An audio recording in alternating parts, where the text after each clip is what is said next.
En conclusion, Harold Martin, quel message souhaitez-vous adresser aux électeurs?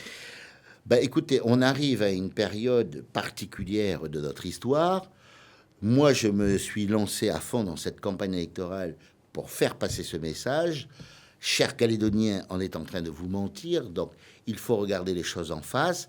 Déjà se dire, mais pourquoi donc, alors que ça fait 5 ans, 5 ans, c'est-à-dire c'est le dernier mandat de l'accord de Nouméa. Le dernier mandat de l'accord de Nouméa, ça fait donc 5 ans qu'on ne parle que d'une chose en politique, c'est de la sortie de l'accord de Nouméa. On ne fait parler que de ça.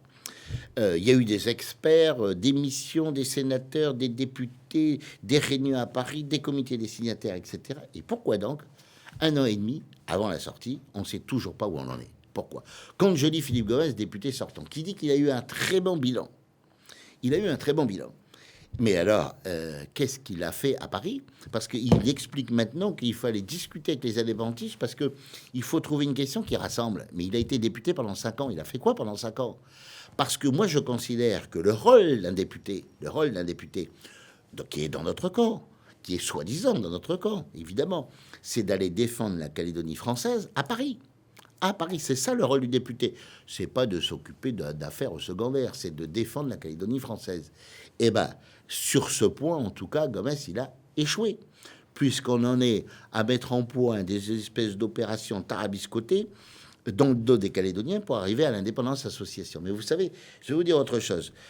À l'issue du premier tour des élections législatives de 2012, moi, j'étais pas candidat. À l'époque, le camp non indépendantiste était représenté par Philippe Gomez et par Éric Gay. À l'issue du premier tour, en 2012, Philippe Gomez était devant. J'ai tout de suite, le soir même, appelé à voter pour Philippe Gomez. Pourquoi? Parce que dans mon esprit, il était bien là pour défendre la Calédonie française. C'était celui qui avait dit j'irai descendre le drapeau indépendantiste du fronton des bâtiments publics de ce pays. La coalition avec les indépendantistes, j'en ai marre. Rocco Amitan, président du Congrès, c'est insupportable. Il avait dit tout ça. Donc pour moi, il était bien qualifié pour défendre la Calédonie française à Paris. Il a fait tout le contraire.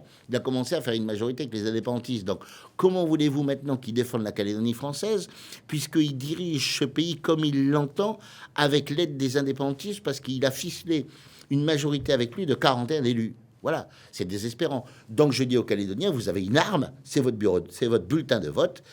Un, allez voter. Et puis deuxièmement, il faut absolument voter, faire barrage à Philippe Gomez. Alors quand je dis ça, faire barrage à Philippe Gomez, ça étonne un certain nombre. Oui, eh ben, il faut faire barrage, il faut faire en sorte qu'il ne soit pas réélu, parce qu'il est dans le plan Chris Nart, ce plan que j'ai envoyé à tous les électeurs de cette circonscription où je suis candidat.